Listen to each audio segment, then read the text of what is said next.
Hi everyone. I am just waiting for Sam to join and then I will invite her in.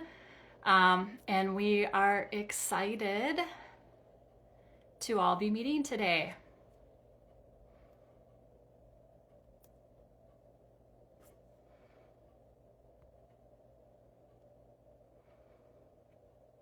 All right, I'm inviting.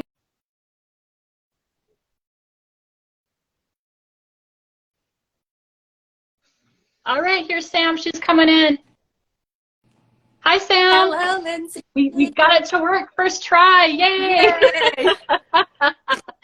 um, well, we thought we would we'll wait maybe just a few minutes to see other people as they join. I see we already have a few people on here, and then we'll kind of go into introducing ourselves a little bit and talking about sort of why we are doing this work.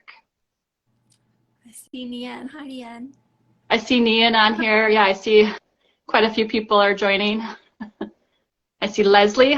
Hi, Leslie. This is actually who I'm going to lunch with afterwards. Is Leslie. Hey, Leslie. Yes. Well, let's get started, Sam. And why don't you introduce yourself and talk a little bit about who you are, and then I'll talk a little bit about who I am, and then we can talk a little bit about why we're doing this work. Okay, perfect. So I'm Sam E. Greenberg. I'm a sexuality researcher, and my doctoral research, my current research focuses on the Enneagram and sexual desire. So how type and subtype influence our patterns of sexual desire and expression. I'm also an Enneagram coach specializing in sex and relationships, and I am super excited to be here. Thanks, Sam. Well, I will introduce myself. I'm a licensed marriage and family therapist, as well as a certified sex therapist out of Minneapolis, Minnesota. I also have my Enneagram certificate from Enneagram Egypt. And I have been in practice here for a little over, I think I'm going into my 12th year now of doing mostly relationship and sexuality work. And I've been utilizing the Enneagram in my work for the last 8 years or so. And it's been so essential to the work that I'm doing here and kind of helping the clients in my office. And I just wanted to go into, I'll start a little bit about sort of why I'm doing this work, and then we'll have Sam kind of come in and share a little bit. So the really interesting thing about my story is, so when I was becoming a therapist, I decided I sort of wanted to focus on and look at sexuality. One of the things that happened for me, and I'll talk a little bit, so I am a Enneagram type 9, where I have the social instinct stacking first, and then I have the repressed sexual instinct. And so one of the things that was happening for me sort of in the sexuality world is I was like, I'm not sure I fit. And I wasn't really understanding why. So like I would go to my first ASECT conference, and the way that everybody else talked about sexuality, and ASECT is the American Association of Therapists, Counselors, and Educators. So these are all the people that, this is where I got my certification from. But I was like, I don't talk about sexuality, nor do I look at sexuality the way that these people do. And one of the things that came out of that sort of is I wanted to be a sex therapist that would bring sort of my perspective in how I view and think about sex, because I knew that there had to be other people like me, yet all of the work, or the majority of the work out there, didn't look like me. And so I really wanted to understand that in a little bit more complexity, and actually the Enneagram gave me a lot of information around what was happening with that, and we'll go into that a little bit later around the nuance stuff. But I became a sex therapist because I was not seeing my perspective or my view being seen. And I want to hear a little bit about what kind of interested Sam in sexuality as well, because we have, you will find, very different ways of viewing it. Okay, so I'm a researcher by training, by profession, and my background is sexuality research. So I got into sexuality research for a whole bunch of reasons, but basically it's just the area that I'm passionate about. It's the area that I saw a lot of need for more understanding. And then the Enneagram, I've been studying for about 15 years. I train with the narrative tradition, and I just love it, and I use it so much for myself and for my relationships. And I've always been informally using it to help people with their relationships. So I was like, oh, what about the Enneagram and sexuality, the intersection of that? So I started to look for research on it that had already been done. There's a very little bit, but basically at the time that I was looking, there was none. And I was like, wow, this is great. This is the intersection of my passions. I'm so interested to learn more about this. So I made it the focus of my research. The other thing that motivates me is Enneagram research generally. As people know, if they're in the Enneagram world, there is not very much academic research done on the Enneagram for lots of reasons that we can go into in a different live. But I think it's really important, even with the barriers, to do research on the Enneagram to get some insight through the scientific method and maybe lend some credence to it in that way. So that's all of what was motivating me. And when we get into talking about our group and our collaboration, I did end up finding some other people who are interested in researching the same thing at the same time as me. And we've now been able to pool our insights. Yeah, I think what was interesting, I think is a really good thing for us to bring up, just like how we even met. And I know we briefly shared this in the like impromptu live on Wednesday. But I think what was interesting is both Sam and I were sort of doing our own thing and doing our work. And I think what's interesting is our type also says a lot about that. I didn't really want to bother people, or I wasn't really sure where to go. And, you know, it's sort of this like, where do I even start? And what was interesting is I had done some podcasts around sexuality and the Enneagram for Leslie, who I believe is actually on here. She does some Enneagram and therapist teachings and things like that as well. But I done this podcast, and Frederick, who was one of our people in our group, kind of reached out to me and kind of brought me in. And I think collaboration is so huge in the work that we're doing, because I learned so much from the other people that were in this group. And interestingly enough, if you notice, like we have about 10 people in this group, and we actually have every Enneagram type represented, and we do a multitude of different things. So we have therapists, we have researchers, we have a minister, we have some life coaches, and I think it's the findings that have come out of that, like it really has enriched my work in a way that I don't think would have existed had I not met all of these other people as well, because we were focusing mostly on type, which we're going to talk about a little bit later, but there's so much more to it than that. And I'll let Sam talk a little bit about how she got connected to the group, because I know that it was through the research, correct? Yes. And I forgot to say my type, so You did if people forget. don't know me, I'm a type 5, and my instinctual stacking is sexual first, and then social, and then I'm self-preservation repressed. So what Lindsay hinted at earlier is that we have very different stackings, and that influences how we look at the sexuality topic. So when I started putting my research a little bit more out there, somebody connected me with Frederick and Valerie, who are also doing research on the Enneagram and sexuality. And they were researching with focus groups, meaning like talking to people, qualitative methods. And my research started out focused on quantitative methods, which would be more like statistics and surveys. So between all of us, we actually have all of the methodologies that you can use for research on this topic. So once I started talking with Frederick and I learned this, of course, we wanted to compare notes and figure out what he's figuring out and I'm figuring out, and pool our knowledge. And then we ended up with this group, sort of forming this group of, like Lindsay said, various professionals who are all interested in Enneagram and sexuality and using it in their work. And we do have one of every type and two sexes, but one of every other type, and a whole different variety of instinctual stackings in our group.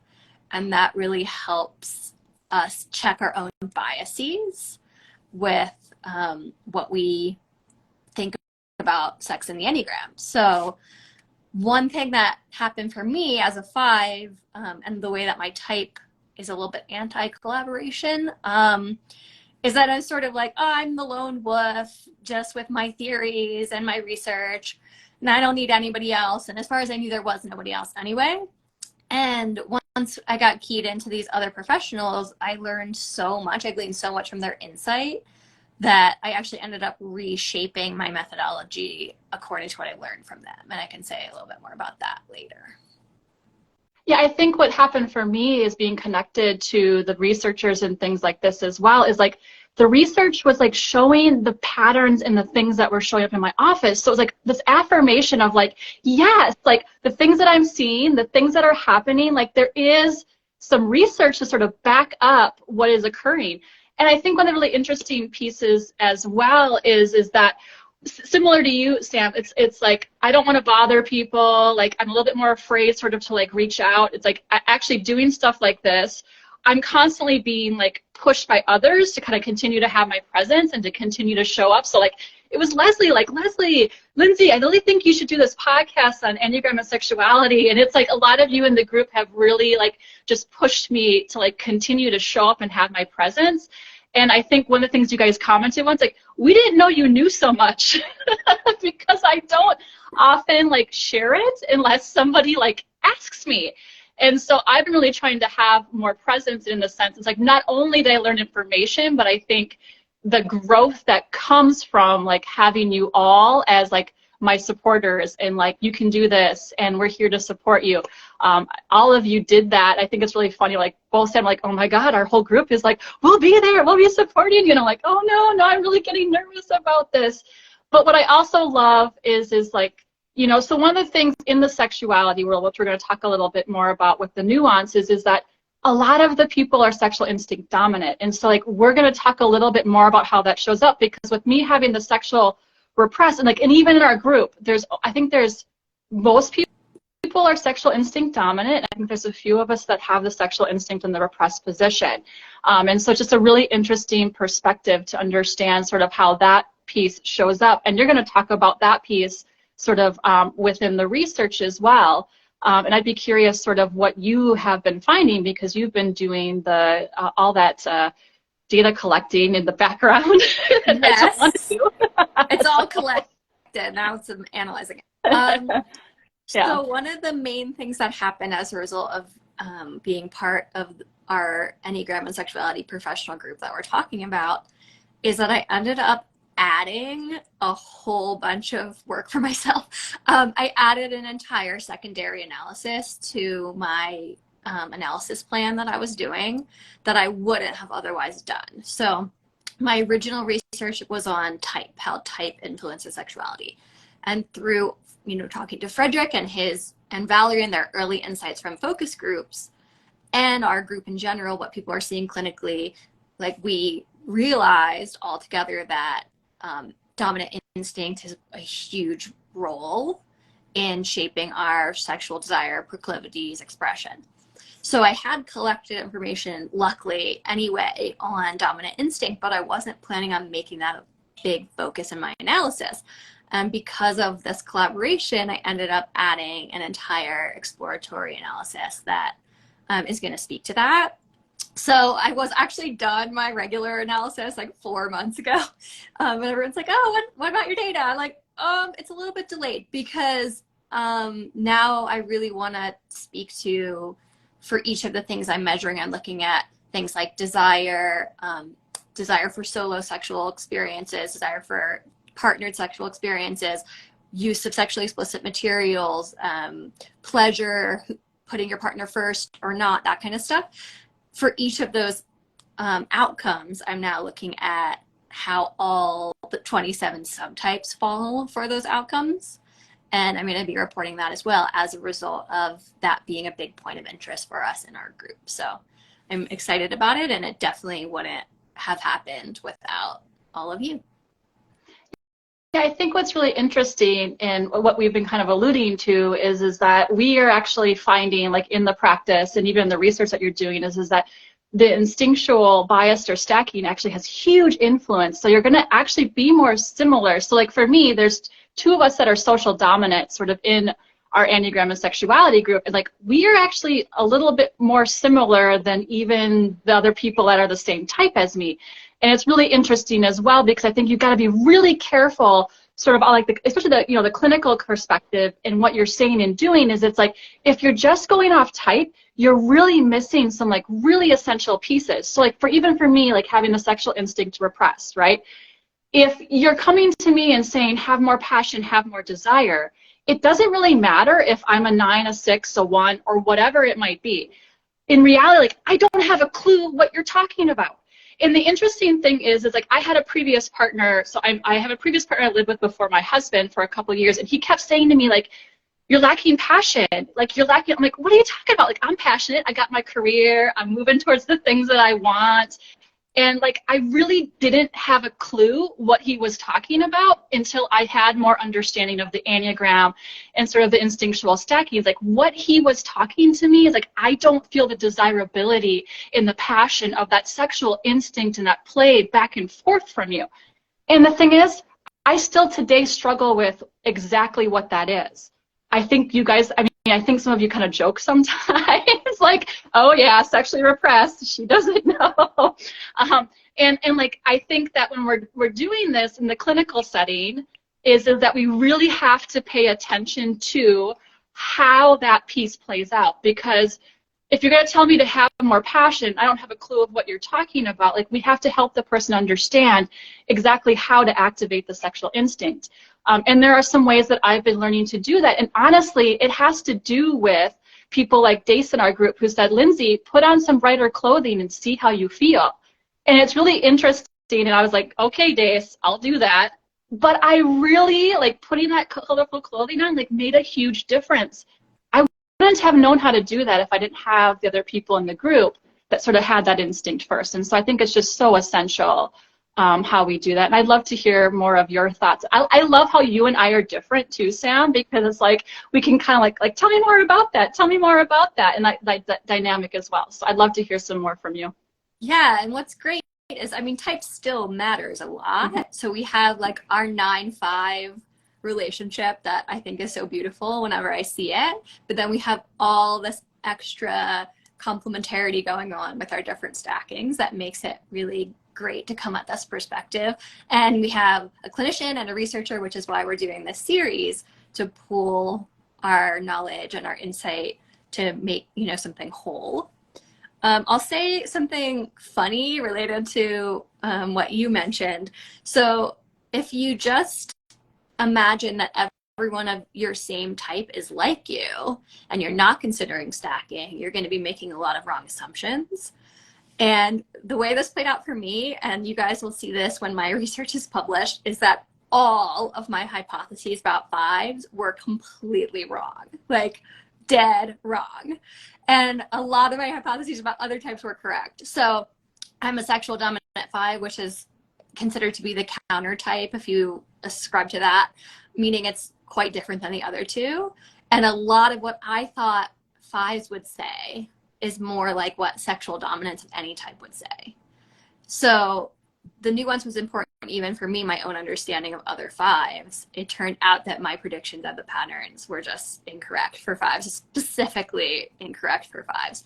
So that's another example of like why this is so important. And as we move into nuance, I think this topic of sex in the Enneagram is now getting some more attention and more interest, which is so cool and so great. And as that happens, we want to show people and teach people that these nuances are really important, or else you can end up misunderstanding things about sex in the Enneagram. And I think it's interesting too when you say that too, because the majority of people are going to answer your sexuality surveys are going to be your sexual instinct dominance. The other ones are a little bit more hesitant. And so I think it's, you know, that's why, like, when I, you know, was telling you I didn't feel like I fit in with the sexuality world, it's because I was surrounded by sexual instinct dominance. I'm like, what is going on? Like, what are these people doing? I mean, I'm trying to get beyond that, but I think it's just a very interesting, like, perspective in the sense of, like, you have to be so careful sort of like what you put out there, because you could be missing big groups of people. You know, it could be the instinctual stackings and people are less likely to answer surveys. And I know that you in particular, Sam, like, did you not have to take longer to collect all your research? Yeah. Because of this? So yeah, I have a lot to say about this. So I had originally planned a data collection window for my research of about 4 months, and it ended up being about 9 months, or even 10. I think I extended it by 6 months. So what happened is, like Lindsay said, well, okay, let me start over. When you ask the general populace, the general Enneagram populace for like to express about sexuality. What you get is 4s, 7s, and 8s type-wise. And my research shows that these 3 types report the highest sexual desire of any type. So they're the ones that are like, oh yeah, I'll talk about my desire. So I got tons of them. To a lesser extent than, 9s and 5s will show up a little bit, 6s a little bit, and then 1s, 2s, and 3s, like not at all. Especially not the 1s, especially not the 3s. So even just in type, and I'll talk about instinct too, there are biases when you expect that people are going to respond to you about sexuality. There's types that do more readily, and then there's types like your 9s may be a little bit more reticent to share, like express a lot of bold ideas, although I did get a pretty good amount of 9s. 1s definitely did not come forward. 3s definitely did not come forward. 2s didn't. Then, yes, sexual instinct dominant people are always willing to talk about sex. And then the other 2 instinct dominants, less so. And then when you have sexual in the repressed position, then even less, right? So I had to extend my data collection window, like I said, by 6 months to get a statistically robust sample of each type. And then even within that, and that, by the way, required a lot of like specific recruiting strategies, with word of mouth, with people who already trusted people to like tell them that they could trust me, to be confidential, like lots of extra work to get the types that were less likely to express. And then for instinct, same thing, but even now in my sample, which is a very large sample, I have a much less of self-preservation dominant and social dominant, although I have a good amount. So I'm having to account for that statistically to balance it so that when I report results, it's not biased towards a sexual dominant perspective. Yeah, I think you bring up a good point too, like being a 9 myself. It's like sometimes I read things online, I'm like, well, this doesn't fit me, but I'm also not going to say anything. Right. Because you and I imagine I'm not the only 9 that reads something and says this doesn't fit me, but then doesn't like comment or do anything with it. So I think it's just a really interesting, and I love that like you took the extra time to sort of represent everybody, because a lot of like my work is like, I want people that are like me to be seen, because we're often not. And that the way that we think and view sexuality, which I know we're going to go into more next time, a little bit more complexity around the instincts, is like my perspective, the self-preservation and the social dominance, like our view of how we experience sex is just as important as the sexual instinct dominance, even though the rest of the world is oftentimes telling us it isn't. And so that has been my mission, and that has been the thing that I have really, really wanted to bring. And I also want to not like it to, it's all encompassing. Sexual instinct is important too. And understanding that all perspectives are important, all perspectives bring something essential sort of into the world. And I'm just really excited to sort of have an opportunity, and I appreciate sort of all the depth of research that Frederick, Valerie, and you have been doing as well. Well, we just have like a few minutes left. This went really quick for me. I always say that in therapy. This went really quick for me, and I have the client that says, well, for you, Lindsay, it did. So. We'll definitely take questions if people have them, and we'll let everyone know, if you don't, that this is a series, monthly series, on the first Friday of each month, Sexy First Fridays, and we're going to be doing it at 1 to 1:30 Eastern from now on, right, Lindsay? Eastern, yep. Or 12 p.m. Central, if you're where I am, and then 11 a.m. where you are. Come here, lunch hour with us.